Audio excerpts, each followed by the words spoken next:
स्वामी रामानंद हुए हैं भैया, ध्यान सुनिएगा, कहानी बड़ी ही हृदयग्राही है। सब बहनें सब जो है अपने बच्चों की बड़ी जिम्मेदार गुरु हैं। क्या हैं? जिम्मेदार गुरु। अगर गुरु नहीं बनी माता हो तो बच्चे संस्कारवान नहीं बनेंगे, हम बता रहे हैं आपको, ध्यान दीजिएगा इस बात पर। स्वामी रामानंद काशी के रहने वाले, वहीं उनका गुरुकुल था। उनका मन हुआ कि हम जाएं रामेश्वरम को। तब पदयात्रा होती थी। एक गांव आलंदी है, वहां पहुंचे हुए।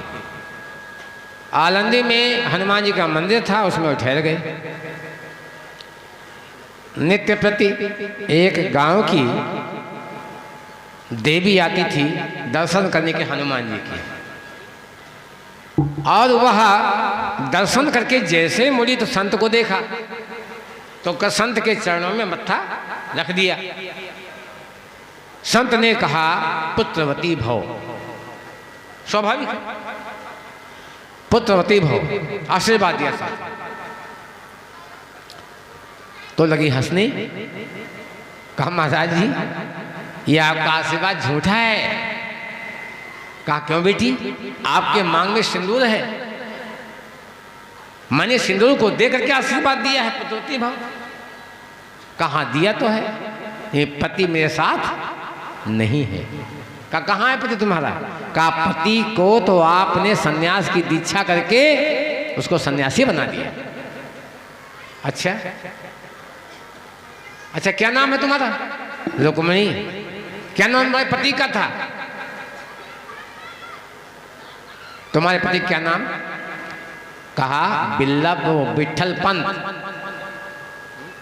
विठल पंत नाम है? तब हाँ, कब घटना? 12 साल पहले घटना है। हाँ हाँ सही याद आया। हमने एक विठल पंत को नाम चेंज करके संन्यास दीक्षा दी है, उसका नाम रखा है चैतन्य आश्रम। नाम याद था उनको, हमने कहा हाँ बेटी सही कह रही हो, जाओ। अब हम रामेश्वरम नहीं जाएंगे। अधर्म हो गया ना, दिशा दे के अधर्म हुआ नहीं हुआ। कहा हम नहीं जाएंगे, अब हम वापस जाएंगे काशी। काशी पहुंचे और काशी में विठल को बुलाया। कहा विठल यहाँ, जिसका नाम था चैतन्य आश्रम, बदला हुआ नाम था यहाँ। कहा तुम्हारा नाम विठल था ना, अब तुम आज से विठल ही हो। क्या हो?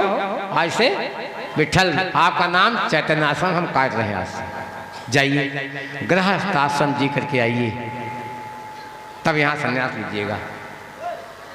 गृहस्थ आश्रम से पलायन ठीक नहीं है। 12 साल तक उस सन्यासी बनकर तपस्या करता रहा। कहाँ? किसके यहाँ? स्वामी जो है रामानंद के यहाँ, काशी में। और 12 साल तक वो जो गृहिणी थी उसने एक टाइम भोजन किया, प्रातःकाल जागरण, पूरी तप साधना करी उसने। कै साल तक? 12 साल तक। ध्यान दीजिएगा इस कहानी पर, कहानी नहीं, बड़ी मार्मिक प्रसंग है सबके लिए। 12 साल तपस्या उसने करी, और 12 साल तपस्या उसने करी। जब वो गृहस्थ आश्रम के लिए वापस आए तो गर्भाधान हुआ। पहला संतान जो हुआ उसका नाम था निवृत्तिनाथ, आत्मज्ञानी हुआ। दूसरी संतान हुई, संत ज्ञानेश्वर का जन्म हुआ, जानते हैं ना संत। तीसरी संतान हुई, सोपान देव का जन्म हुआ। सब जो है एक से एक महापुरुष, महामनीषी, तत्वज्ञानी, आत्मज्ञानी जन्म ले रहे हैं। हे बहनों भाइयों, क्या बताओ भारतीय संस्कृति अपने गर्भ में क्या क्या छिपाए हैं, हम लोगों ने समझा नहीं इस चीज। तब साधना की आवश्यकता है कि नहीं है? और चौथी संतान जब हुई उसका नाम था मुक्ता भाई। ये 4 संतानें हुई। पहली संतान कौन? निवृत्तिनाथ। दूसरी संत ज्ञानेश्वर, तीसरी सोपानदेव, और चौथी कौन? मुक्ताबाई। अब 4 संतानें बचपन में ही आत्मज्ञानी, वेदों का ज्ञान है। सुनिएगा क्या क्या क्या ज्ञान, वेदों का ज्ञान, पुराणों का ज्ञान, बचपन बगैर पढ़े संत ज्ञानेश्वर सबको याद, पूरा वेदों का कंठाग्र। ये ताकत हिम्मत आपके अंदर है बहनों। आप चाहो तो होगा, आप चाहो तो होगा। चिंतन करने की आवश्यकता है कि नहीं है?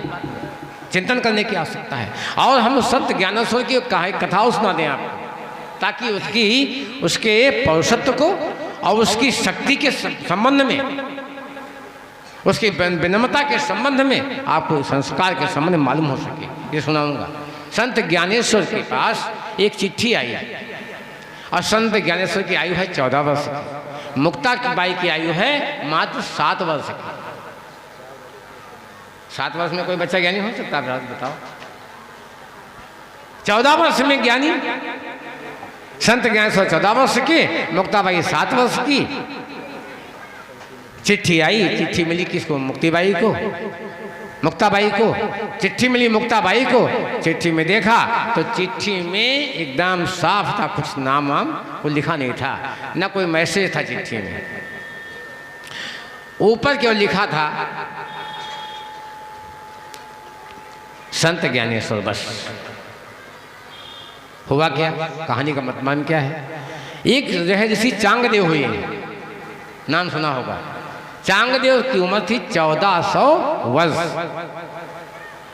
ऋषि चांगदेव की उम्र है 14 वर्ष, 1400 वर्ष। और संत ज्ञानेश्वर की उम्र कितनी है? 14 वर्ष। अब 1400 वर्ष जिसकी आई हो तो थोड़ा बहुत ईगो तो होगा, ईगो होगा नहीं होगा? अब चिट्ठी लिखने बैठा है, अगर वो श्री तो लिखे, श्रीयुत, तो यार संत ज्ञानेश्वर से छोटा हो जाएगा, ये भी गड़बड़ है। अगर श्रीमान लिखे तो अपना ईगो जा रहा है, बड़ी मुसीबत। तो क्या किया उसने? सादा का सादा पेपर ऊपर नाम लेकर के भेज दिया। मुक्ताबाई ने पढ़ा, कहा भैया भैया ये, और नीचे अपना नाम लिखा साइड में, चांगदेव। कहा ये चांगदेव कौन है? अरे कहा बहना ये 1400 साल उम्र है कि, ये है तो संत है ये। क्या हुआ? अरे कहा ये अभी कोरा का कोरे है, उनको लिखा ही नहीं इसमें। अच्छा, बात आ गई, हो गई। इसके कुछ दिन के बाद उसको जो है सब नहीं हो रहा था, किसको? चांगदेव को ईगो था ना, तो दिखाना था कि संत ज्ञानेश्वर की चर्चा बहुत हो रही है, इसको हमको किस प्रकार से छोटा बनाना है। आप छोटा किसी को न बनाइए भैया, स्वयं छोटा बन जाइए। ये मेरे भैया बहनों, अगर आप किसी को झुकाना चाहते हो तो आपको स्वयं झुकना पड़ेगा, झुक जाएगा अपने आप। कोई भी सरिया को, कोई भी लकड़ी को कच्ची झुकाना चाहते हो, बगैर झुके वो झुकेगी नहीं। संत ज्ञानेश्वर ने क्या किया? अपना जो है शक्ति का प्रदर्शन करने के लिए, अपने तंत्र का प्रदर्शन करने के लिए, अपनी शक्ति का को दिखाने के लिए क्या किया? बाघ की सवारी, शेर की सवारी और सांप का चाबुक लिया। शेर की सवारी, सांप का चाबुक को लेकर के और कहाँ गए? संत ज्ञानेश्वर के आश्रम के पास आ गए। मुक्ताबाई ने देखा, अरे भैया भैया भैया, वो देखो कौन आ रहा है। अजी वो चांगदेव है। बहना बहना स्वागत करना है। कहा कैसे करेंगे? कहा हमको मालूम है तरीका। एक कच्ची दीवार थी, लिखा गुरुदेव ने, आप तरीका पढ़ी उठा के। कच्ची दीवार थी, कच्ची दीवार पर बैठ गए कौन? संत ज्ञानेश्वर। कहा चल, संत आ रहा है, इसका सम्मान करेंगे, स्वागत करेंगे। और दीवार डगमग डगमग, और चांगदेव ने देखा, कहा ये तो हम तो, हमारा नियंत्रण केवल चेतन पे है। सांप चेतन है, बाघ चेतन है, लेकिन जड़ पे नियंत्रण इसका। ये दीवार चल रही है, सारा ईगो जो है खत्म हो गया, सारा ईगो छूमंतर हो गया और नीचे उतरा बाघ से, चरण में जाके गिर गया किसके? संत ज्ञानेश्वर के। ये हम आपको बता रहे थे, इतनी शक्ति थी उनके अंदर 14 वर्ष की आयु में। हमने कहानी इसलिए कही ताकि आप समझें कितनी संतान श्रेष्ठ हम उत्पन्न कर सकते हैं। श्रेष्ठ जो है संतान वासना के चक्कर में, क्रोध के में आकर के, शराब पी करके हमको उत्पन्न करनी नहीं चाहिए। संतान उत्पन्न करने के पहले हमको तप करने की आवश्यकता है। आपको ये याद जो है ध्यान होगा, कथाएं सुनी होंगी कि जिस समय लवकुश का जन्म हुआ तो माता सीता और राम जी ने तपस्या करी नहीं करी? कहाँ करी बताओ? अच्छा बताओ, भाई तुम बताओ, राम जी ने सीता जी ने तपस्या कहाँ की थी? वन में है? वन में। एक ने लंका में की, एक में वन में मारे मरे घूमे। सच बात है ना? 14 वर्ष तपस्या की थी, तब किसका जन्म हुआ? लवकुश का। और जन्म हुआ ही नहीं, जन्म नहीं कराया आपने।